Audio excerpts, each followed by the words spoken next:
Hello बच्चों, कैसे हैं आप सब। I hope you all are fine.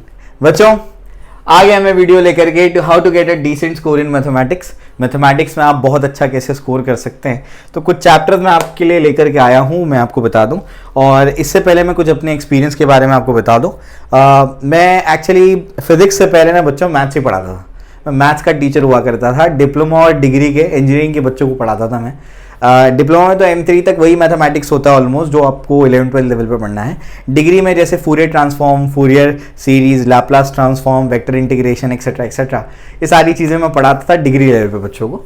तो वहाँ पर मुझे एक चीज़ समझ में आई बच्चों के बारे में कि यहाँ पर ना बच्चों की सिर्फ क्लासिकल कंडीशनिंग कर दी जाती है। बीएड में मैंने पढ़ा है, बच्चों को सिर्फ क्लासिकल कंडीशन करवा दिया जाता है। मतलब उसका ये है कि बच्चों को सिर्फ इतना पता होता है, हमारे जो खास करके हमारे तरफ के आसपास के बच्चे हैं उनको सिर्फ इतना बता दिया जाता है कि ऐसा आया तो ऐसा करने का, ऐसा आया तो ऐसा करने का। बच्चों को सिर्फ इतना ही मैथ्स आता है। बच्चों को कोर मैथमेटिक्स नहीं आता, फिर अच्छे लेवल के एग्जामिनेशंस बच्चे क्रैक नहीं कर पाते। मेरे डिग्री लेवल पे मेरे 2 टीचर्स IITians रहे हैं, काफ़ी बढ़िया बेस बनाया उन्होंने मेरा। एक IIT बॉम्बे से, एक IIT गुवाहाटी से, तो बहुत अच्छा बेस बनाया है। और अनफॉर्चुनेटली इस बैच को तो मैथ्स नहीं पढ़ा पाया, लेकिन कमिंग बैच में मैं बच्चों को पढ़ाऊँगा। जैसे इंशाल्लाह, जैसे ऑफलाइन में मैंने बच्चों को पूरे डेडिकेशन के साथ पढ़ा करके अच्छा रिजल्ट दिया है, अब वही काम मुझे ऑनलाइन में करना है। बच्चों को पढ़ाना है, यूट्यूब पर फ्री में पढ़ाऊँगा आकर के मैं। ठीक है, क्लियर हो गया। तो मैथमेटिक्स जो है बड़ा ही इंटरेस्टिंग है, मुझे बहुत मज़ा आता है मैथ्स पढ़ने में। तो उसी एक्सपीरियंस के बेसिस पे मैं कुछ चैप्टर्स लेकर के आया हूँ, आपको मैं समझाता हूँ कि आप कौन से टॉपिक्स कर सकते हैं जिसमें आप मैक्सिमम मार्क्स लेकर के आ सकते हैं कम से कम में। ठीक है, कम से कम पढ़ाई करके, क्योंकि टाइम ज़्यादा नहीं बचा है। पढ़ाई कम करने के लिए कभी नहीं बोलता हूँ मैं, टाइम ज़्यादा नहीं बचा है, इस वजह से कम इनपुट में ज़्यादा आउटपुट कैसे निकलेगा, या हाई यील्डिंग टॉपिक्स क्या है आपके, आइए इसको समझते हैं। तो सबसे पहले इसमें आपका मैथमेटिकल लॉजिक, बहुत सिंपल टॉपिक होता है और पूरे मार्क्स आप लोग इसमें स्कोर कर सकते हैं। ठीक है, याद रखिएगा 112 मार्क्स का पेपर होता है। आपका जो मैथ्स होता है, आप बोलेंगे सर 80 मार्क्स का होता है, 20 मार्क्स इंटरनल होता है। अरे विथ ऑप्शन 112 मार्क्स का पेपर होता है। और केमिस्ट्री और फिजिक्स में 98 मार्क्स का विथ ऑप्शन पेपर होता है और 70 मार्क्स का कंपलसरी होता है। इसमें 112 मार्क्स का विथ ऑप्शन पेपर होता है मैथ्स में, और 80 मार्क्स का कंपलसरी होता है। 20 मार्क्स आपका इंटरनल असेसमेंट होता है। ठीक है, चलिए भाई आइए। तो मैथमेटिकल लॉजिक 8 मार्क्स का आपका है, बहुत अच्छा आप इसमें स्कोर कर सकते हैं, बहुत ही इजी टॉपिक होता है। मैट्रिसेस भी बहुत इजी टॉपिक है, बहुत आसानी से अच्छा स्कोर बन सकता है। मुझे लगता है मैट्रिसेस कोई बच्चों को डिफिकल्ट लगता होगा या लॉजिक डिफिकल्ट लगता होगा, और स्टार्टिंग के 2 चैप्टर्स तो बच्चे करते ही हैं। ठीक है, चलो भाई। पैर ऑफ स्ट्रेट लाइंस एकदम हलवा टॉपिक है, बहुत आसानी से आप कर सकते हैं। और tan थीटा वाला जो थ्योरम है इसके अंदर, वो शॉर्ट आता है पेपर में। थ्योरम अच्छे से करके जाना tan थीटा वाला। ठीक है, उसके बाद वेक्टर्स हो गया, लाइन ऑन प्लेन हो गया, इसका थ्योरम कर लेना। वेक्टर के थ्योरम बहुत अच्छे से करके जाना, पेपर में आते हैं। वेक्टर इजी टॉपिक है, लाइन ऑन प्लेन भी इजी टॉपिक है, टफ टॉपिक नहीं है। ये तो यार बूस्टर्स हैं, बोनस मार्क्स हैं इसके अंदर। जेई में भी बहुत हेल्प करता है आपका ये सब। वेक्टर्स हो गया, लाइन प्लेन हो गया, एक्सेट्रा एक्सेट्रा। LPP बहुत ही बच्चा टॉपिक होता है, बहुत इजी होता है, और लेक्चर्स अवेलेबल है। लेक्चर्स हम लोग ने स्टार्ट में रिकॉर्ड कर दिए थे। नासिर सर स्टैटिस्टिक्स से ग्रेजुएट हैं, तो स्टैटिस्टिक्स से ग्रेजुएट ही ये आपका प्रोबेबिलिटी डिस्ट्रीब्यूशन, बाइनोमियल डिस्ट्रीब्यूशन और LPP कराते हैं। ये टॉपिक्स एक स्टैटिस्टिक्स वाले बंदे से ही कराया हूँ मैंने। ठीक है ना, आप जाकर के उसको देख सकते हैं, अवेलेबल होगा प्लेलिस्ट। LPP हो गया। आप इतने टॉपिक कर लेंगे ना, 6 टॉपिक्स, तभी आपके 46 मार्क्स बन सकते हैं। देखिए 6 6 12 8 हो गया 20, उसके बाद ये हो गया 30 और ये 12 4 16, 46 मार्क्स आपके ये 6 टॉपिक्स में ही बन सकते हैं।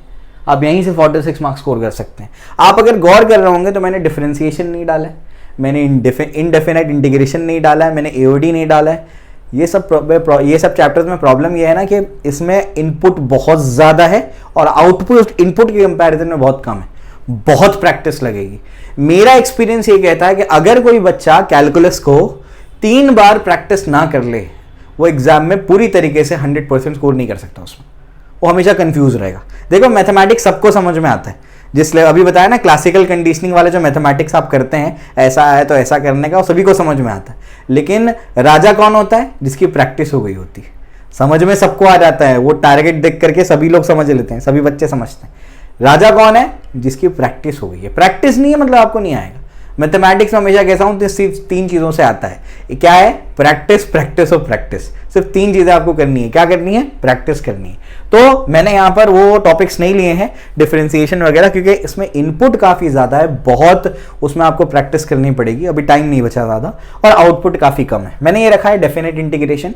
आपको थोड़ा बहुत तो अगर आइडिया होगा इंटीग्रेशन का, थोड़ा बहुत आइडिया होगा, और अगर आपको थोड़ा बहुत इंटीग्रेशन का आइडिया है तो डेफिनेट इंटीग्रेशन में टोटल मिलाकर के 2 एक्सरसाइजेस है। अब ध्यान से सुनिए मैं क्या बोल रहा हूं। 2 एक्सरसाइज है, उसमें जो आपका लिमिट सम वाली एक्सरसाइज है, फर्स्ट एक्सरसाइज आपको नहीं करनी है, बोर्ड में नहीं आती। बची कौन सी? Second exercise. और सेकंड एक्सरसाइज से पहले है प्रॉपर्टीज। बस वो पूरी एक्सरसाइज करके जाओ, जो प्रॉपर्टीज है वो करके जाओ, आपके पूरे 6 मार्क्स पक्के हैं इसके अंदर। समझ आ रहा है? एक एक्सरसाइज करनी है, सेकंड वाली जो एक्सरसाइज है इस चैप्टर की, और फर्स्ट एक्सरसाइज नहीं करनी है, और उसकी प्रॉपर्टीज पक्के तौर पे करके जानी है, वो पेपर में आता है। क्लियर हो गया? समझ आ गया? चलो भाई, तो ये एक एक्सरसाइज आपको करनी है, 6 मार्क्स आपके पक्के हो जाते हैं, प्रॉपर्टीज अच्छे से करनी है। एप्लीकेशन और डेफिनेट इंटीग्रेशन में सिर्फ एक एक्सरसाइज है। आप इसमें ये आर्ग्यूमेंट आ सकते हैं कि सर इसमें थोड़ा सा कोनिक्स भी लगेगा, तो कुछ और चीजें भी इसमें अपने को रिक्वायर्ड होती है प्रीवियस। अरे कुछ तो फाइट मारनी पड़ेगी ना अपने को, कहीं तो कुछ एफर्ट देना पड़ेगा। एक एक्सरसाइज ढंग से कर लो, टेक्स्ट बुक से बाहर से सवाल नहीं आएंगे। मेरा अंदाजा है कि टेक्स्ट बुक के बाहर से सवाल नहीं आएंगे, तो सिर्फ एक ही एक्सरसाइज है, वो एक एक्सरसाइज ढंग से पढ़ के चले जाओ, 4 मार्क्स आपके पक्के हो जाए। ये दोनों मिलाकर के 10 मार्क्स बन जाएंगे आपके। समझ आ गया? इस वजह से मैंने आपको ये बताया है। तो अगर आपका थोड़ा बहुत भी आपको इंटीग्रेशन आता है तो ये आप डेफिनाइट कर लेंगे। और डेफिनाइट करने का फायदा क्या बताऊं? डेफिनाइट में कुछ कुछ ऐसे सवाल होते हैं जो इनडेफिनाइट के होते हैं, उस पर लिमिट लगा दी जाती है। बस अभी क्या कर दो, उसको डेफिनाइट के तौर पे सॉल्व कर लो। तो अगर लिमिट के बगैर वो इनडेफिनाइट का सवाल आ जाए तो ये चांसेस बनते हैं कि हो सकता है अगर वो सवाल आए तो आप उसको आराम से सॉल्व कर ले। समझ आ गया? और नहीं आया तो कोई दिक्कत नहीं, अपन इतने में भी बहुत तगड़ा स्कोर कर सकते हैं। प्रोबेबिलिटी डिस्ट्रीब्यूशन और आपका बाइनोमियल डिस्ट्रीब्यूशन दोनों काफी इजी टॉपिक हैं, दोनों बिल्कुल शुरुआत में हम लोग ने पढ़ा दिया था, तो आप जाकर के उसको देख सकते हैं। तो ये टॉपिक्स करने पर भी आपको क्या मिल जाएंगे? पूरे 20 मार्क्स। 6 4 10, 5 5 10 हो जाएंगे 20, वहां 46, यहाँ 20 हो गए, टोटल मिलाकर के 66। और पूरे पूरे आप 20 मार्क्स अगर पकड़ लेते हैं आपके इंटरनल असेसमेंट के, तो 86 तो यही बन गया। अगर आप फिर भी 15 पकड़ते हैं तो 81 आपका स्कोर हो गया। इतने कम पढ़ के आप अगर 80 स्कोर कर रहे हैं तो फिर क्या ही चाहिए आपको? समझ आ रहा है क्या बोल रहा हूं मैं? तो आपने तगड़ा स्कोर कर लिया इतने में ही। समझे? क्लियर हो गया? तो अगर आप इतने भी टॉपिक्स पढ़ लेते हैं, बहुत बड़े बड़े टॉपिक्स नहीं है, कुछ को छोड़ के, तब भी आप बहुत अच्छा स्कोर कर सकते हैं। और मेरा अंदाजा है कि आपने कम से कम ये 2-3 टॉपिक्स तो पढ़े होंगे। यहाँ पर थोड़ी सी मेहनत करनी है। ये सब तो छोटे छोटे टॉपिक्स हैं, ये जो लास्ट के टॉपिक्स हैं ये बहुत जल्दी से निकल जाएंगे।